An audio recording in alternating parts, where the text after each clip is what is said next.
Hoy en Líderes, aquí en Punta del Este, Uruguay, entrevistamos al hombre que descubrió Punta Ballena y creó allí su casa pueblo. Conocido como el Picasso uruguayo, entrevistamos a Carlos Páez Vilaró, que nos llevó a recorrer su atelier y nos habló de su vida. Compartió con nosotros secretos de sus murales, de sus pinturas, su escritura y su gran pasión por la obra.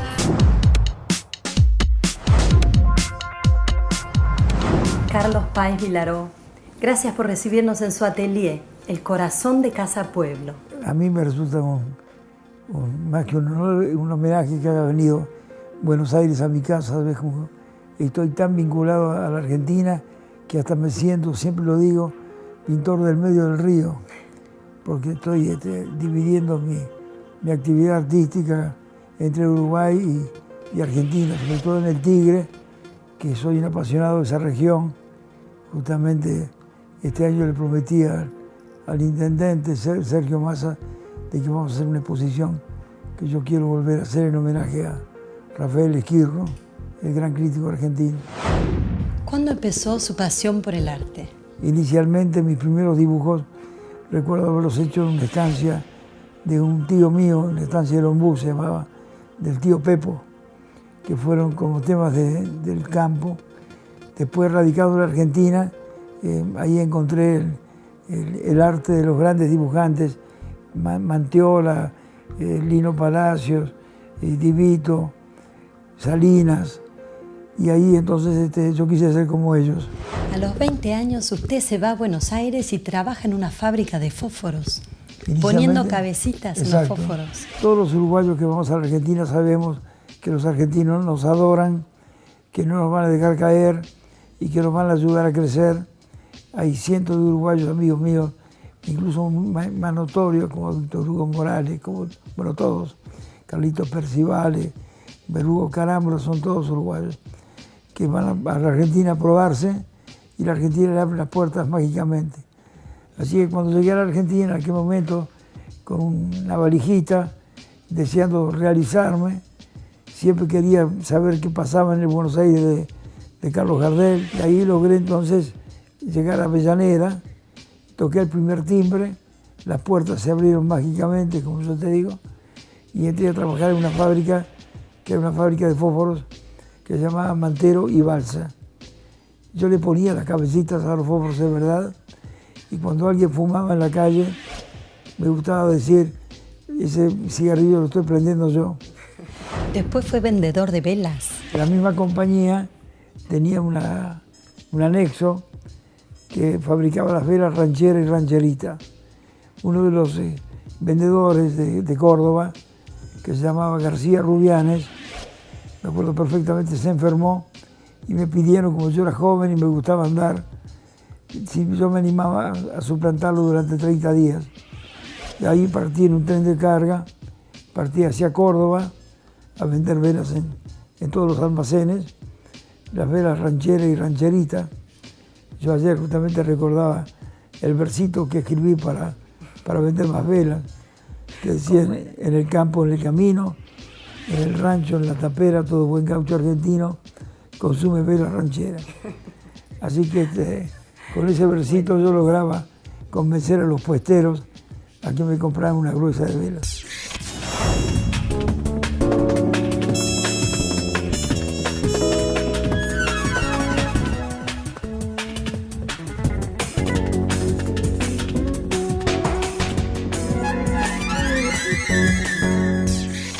¿Cuándo es que decide instalarse en Punta del Este para pintar?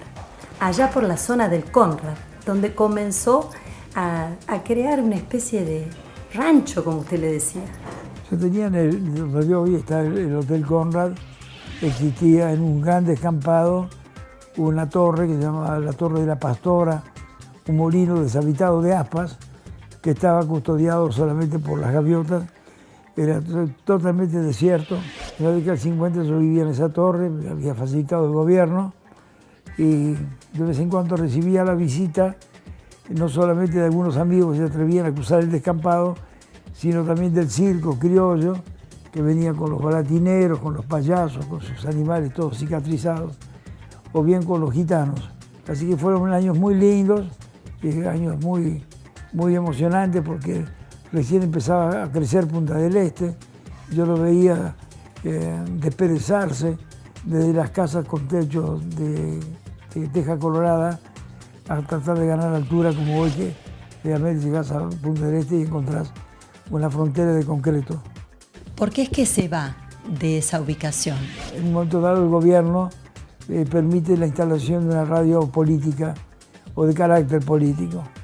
Y el locutor, en un momento de tormenta muy fuerte, se le ocurrió la buena idea de tapar una de las ventanas con uno de mis cuadros. Y fue curioso porque fue la primera vez que me dolió la pintura. Fue la primera vez que me sentí que era pintor. ¿Por qué me molestó que si el cuadro podía servir para tapar el vidrio? Y entonces busqué un lugar, ahí me dije, yo me tomo los vientos, en una frase muy uruguaya, me voy a tomar los vientos. Y ahí busqué entonces en todos los alrededores un sitio donde yo podía vivir en absoluto silencio, sin que nadie te molestara. Y bueno, imagínate lo que fue para mí el hallazgo de Punta Ballena, que también estaba absolutamente, eran como 50 o 60 hectáreas completamente abandonadas.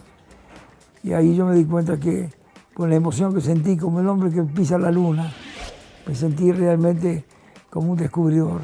Usted literalmente descubrió Punta Ballena. En ese caso descubrí para vivir, porque en ese momento a nadie se le ocurría ir a Punta Ballena con sus acantilados que provocaban peligros de accidentes y además porque no tenía ni luz, no tenía ni agua, no tenía casino, no tenía ruido, no tenía playa. La primer casa de Casa Pueblo fue su casa. Con chapas de latas de aceite aplastadas. Se llamaba la Hermandad de la Casilla de Lata porque yo permitía que los pescadores guardaran sus artes de pesca en el lugar. Después de la Casilla de Lata, yo di un paso más adelante y buscando en las playas largas de Uruguay los restos de los naufragios, fui juntando tablones hasta hacer una casa de madera que se llamó La Pionera. Esa casa de madera, después me di cuenta que tenía la tristeza de la madera, que merecía un color. Y ese color debería ser blanco, como pasa con las casas que se hacen en el Mediterráneo. Así fue que rescató los alambres de gallinero de todo Punta del Este. Sí, ahí corrí por todos los gallineros y con esos alambres la forré, tiré la argamasa como quien tira los dados en el cubilete y me di cuenta que la argamasa prendía. Bueno, por supuesto, una vez que tuve ese vestido de cemento, la pinté de blanco y ahí me di cuenta de que la casa merecía más cuartos. Y un cuarto más otro cuarto, sin darme cuenta, en 42 años que duró mi modelado, logré tener Casa Pueblo.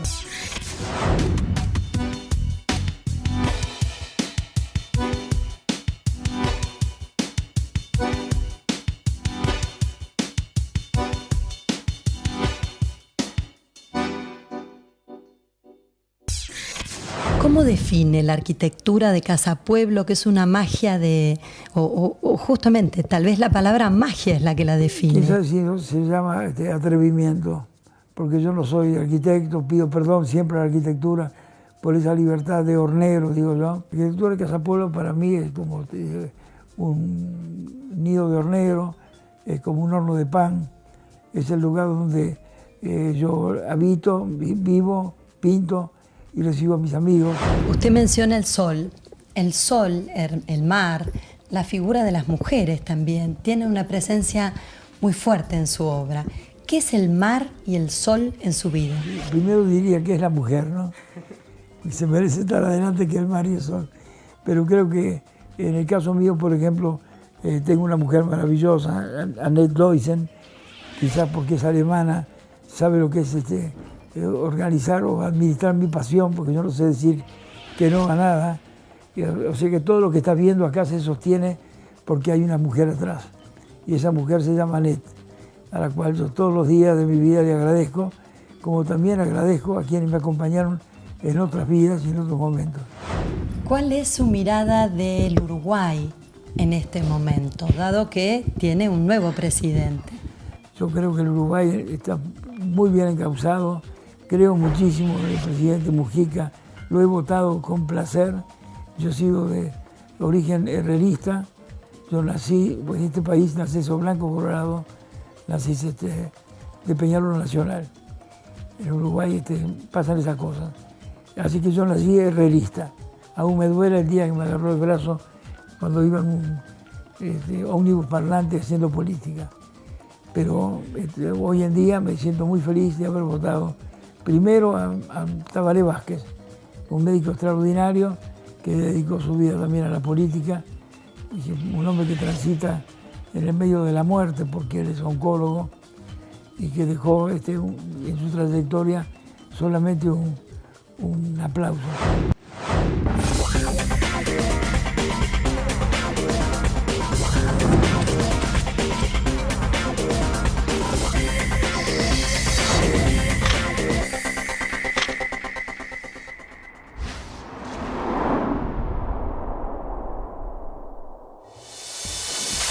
En la segunda parte del reportaje, con Carlos Páez Vilaró, aquí en Punta del Este, Uruguay, con un hombre joven de 87 años que se atrevió a vivir una vida de novela.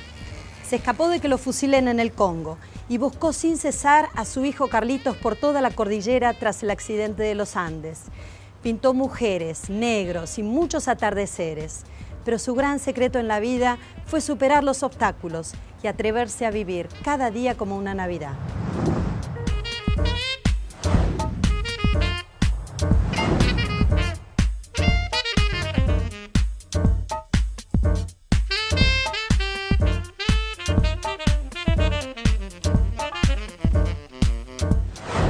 Usted tiene 6 hijos. ¿Quiénes de ellos lo acompañan en esta pasión del arte? Bueno, en realidad me acompañan los 3 en distintas situaciones. Solo que Carlos Miguel, que fue quien estuvo participando en aquella tragedia de los Andes, ahora se ha alejado un poco de mí porque tiene que dar conferencias que lo invitan de todas partes del mundo, de los grandes simposios. Por lo demás está Go, que es una pintora excelente, diría yo. Siempre los padres van a hablar bien de los hijos, pero se lo merecen. Ella hace esas mandalas que la han hecho muy famosa. Está Beba también, que es una gran ceramista. Y está sobre todo también Sebastián, que si algún día vienen por el Tigre, quienes escuchen este programa. Y los invito a que colocan la obra de bronces, que él trabaja machacando a martillo. Y está Florencio y Alejandro, que me ayudan en todo lo que significa la organización del taller. Usted mencionó la tragedia de los Andes, aquel 12 de octubre del 72, donde ese avión que salía con los chicos del Old Christian para jugar un partido de rugby se estrella en la cordillera. Usted ahí muestra una característica de su personalidad muy sólida, que es su afán de lucha, su capacidad de superar obstáculos, y no para en la búsqueda de su hijo creyendo que está vivo. ¿Qué recuerdos tiene de esa época cuando todos los daban por muertos? Bueno, el recuerdo lo tengo en el abrazo que le di cuando regresó de la tragedia. Es un hecho que yo pienso que pasarán los años y el siglo, si lo quiere, y va a ser recordado como el triunfo del heroísmo, el deseo de vivir y la fuerza de la juventud. Fue un momento muy tocante en mi vida. A veces las sorpresas en la vida de un pintor también se dan malas o se dan buenas. En mi caso esto fue como una cosa colateral al arte muy chocante. Por supuesto que las búsquedas fueron para mí muy dolorosas. Yo soy el gran derrotado de la tragedia, porque siempre que busqué nada encontré. Pero fíjate que si me he pasado una vida tratando de tocar el arte y aún no sé si lo logré, ¿cómo no voy a salir a buscar a mi hijo, golpeando puerta por puerta, buscando la nieve, andando a caballo, buscando un helicóptero para salir, girando sus hélices? Su obra está impregnada por la historia del Uruguay, por el candombe, por el afro-latinoamericano. ¿Por qué le impacta tanto la historia del negro? Bueno, el negro a mí me dio el primer apoyo de su comprensión. Primero me dio su vida para que yo la pudiera pintar. Yo me transformé en un momento dado en el retratista, digamos, de las lavanderas, moviendo la espuma al braseo sus viejos piletones de cemento. Me consagré en un fotógrafo de la tamborería uruguaya saliendo por las calles a batir sus parches. Me transformé realmente en un miembro de su familia. Y eso me llevó a mí a quererlos tanto que al final la búsqueda de sus ancestros me apasionó. Eso me llevó a vivir en todos los países donde la negritud tenía presencia. Eso me llevó a buscar las raíces en África. Entré un día en Senegal, por ejemplo, en el año 62, sin saber que en ese momento explotaba la revolución. En ese instante el negro quería ser libre, quería regresar al dialecto, quería tener nuevas banderas, y entonces se quiso liberar de ese cinturón que le abrigaba la panza y salió al camino de la independencia. Y en ese momento yo entonces recorrí toda el África adhiriéndome a ese pensamiento. De alguna manera todos mis murales que pintan África tienen un mensaje de solidaridad también para las ideas de ellos. Usted en esa búsqueda del negro no solo fue por Bahía recorriendo Brasil, pero se internó, como dice, en el África, y en el Congo casi lo fusilan. Bueno, eso fue una cosa bastante humorística, te diré, porque yo estaba pintando el palacio del presidente Yulú, que era una especie de, era un curita muy bajito, tipo pigmeo, ¿no? Vestido en Christian Dior, y el curita me había contratado para pintar el mural del palacio, cuando de repente una amiga mía que vivía en Camerún me advierte de que yo había sido tildado de espía comunista. Después me enteré de que ese tilde era porque yo soy de la República Oriental del Uruguay, y pensaron que era oriental del comunismo, así que por suerte tuve fuerza como para salir disparando y salvarme tomando un barco de ruedas tipo Mississippi que cruzó el río Congo.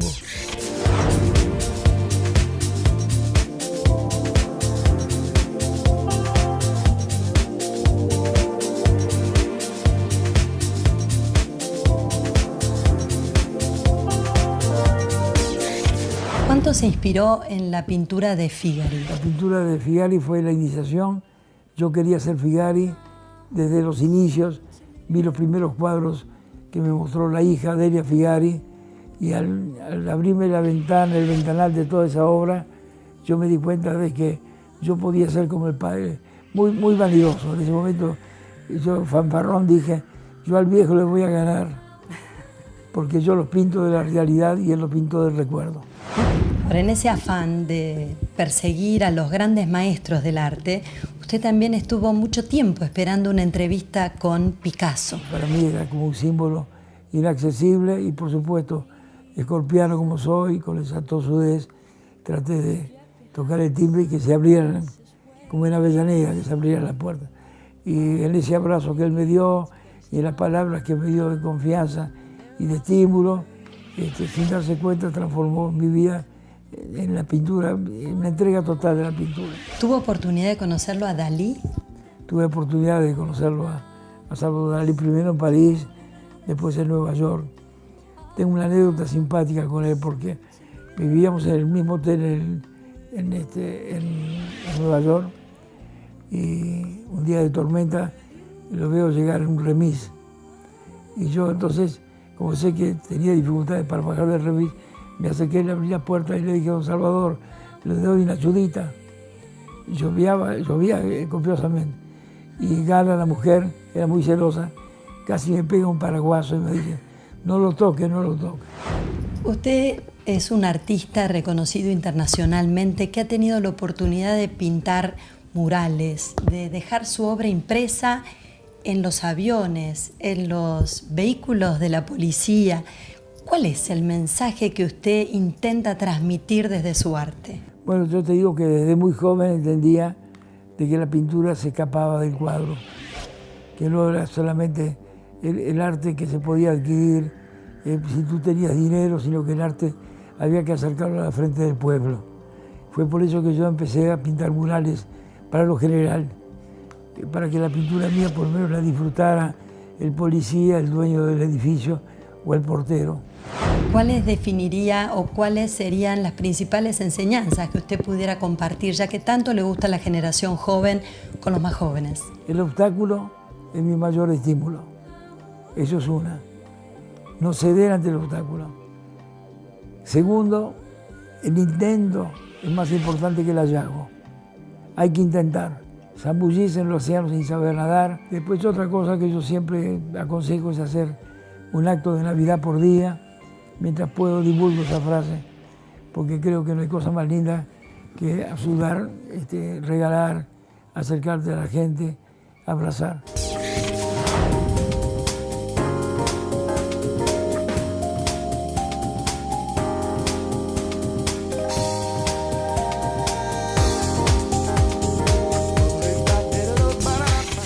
¿Cómo ve usted la relación entre argentinos y uruguayos en estos dos países? Yo creo que no hay relación, que hay hermandad. Nos peleamos a veces por cosas estúpidas, por un partido de fútbol, pero en el fondo los queremos muchísimo. Usted es un hombre que ha llevado la vida de proyecto en proyecto. ¿Cuáles son sus nuevos proyectos? El proyecto que yo tengo es irrealizable porque se precisa todo un equipo de imaginación para llevarlo a cabo, que sería un arte para no videntes. No puedo aceptar, no me debe comprender cómo un hombre puede pasar por la vida sin conocer el color. ¿Cómo es un día en su vida? Un día en mi vida es trabajar. Yo me levanto muy temprano, hago un traveling visual de lo que es mi taller, me voy inspirando. Si veo un libro, sé que voy a escribir a máquina. Si veo una máscara, sé que tengo ganas de hacer un cuadro. Y después ahí me decido, arremeto, posiblemente acaricio a mis gatos. ¿Tiene 4 gatos? Tengo 4 gatos. ¿Quién es Páez Vilaró por Carlos Páez Vilaró? Es un ser humano que le gusta la vida, muchísima vida, y que le gustan los amigos. ¿Qué significa Casa Pueblo para usted? Casa Pueblo para mí es la vida. Es el baúl donde guardo mis recuerdos, es el lugar donde recibo a mis amigos, es el sitio donde yo me siento cómodo para pintar. Carlos Páez Vilaró, muchas gracias por este reportaje. Un placer.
Hoy en Líderes, aquí en Punta del Este, Uruguay, entrevistamos al hombre que descubrió Punta Ballena y creó allí su casa pueblo.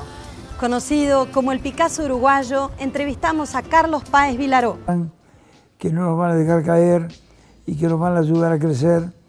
Hay cientos de uruguayos, amigos míos, incluso más notorios, como Víctor Hugo Morales, como, bueno, todos, Carlitos Percivales, Berugo Carambro, son todos uruguayos, que van a la Argentina a probarse y la Argentina le abre las puertas mágicamente.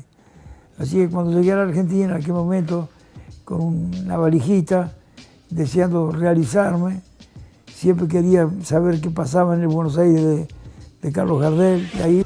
Que nos llevó a recorrer su atelier y nos habló de su vida. Compartió con nosotros secretos de sus murales, de sus pinturas, su escritura y su gran pasión por la obra.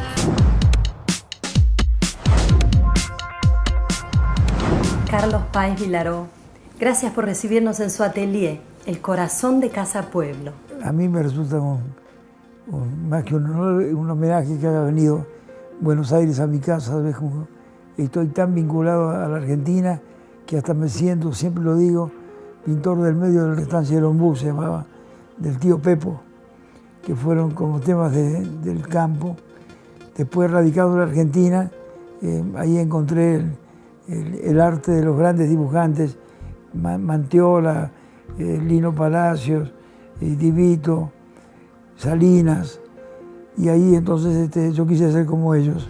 A los 20 años usted se va a Buenos Aires y trabaja en una fábrica de fósforos, poniendo cabecitas en los fósforos. Todos los uruguayos que vamos a la Argentina sabemos que los argentinos nos adoran Río, porque estoy dividiendo mi actividad artística entre Uruguay y Argentina, sobre todo en el Tigre, que soy un apasionado de esa región.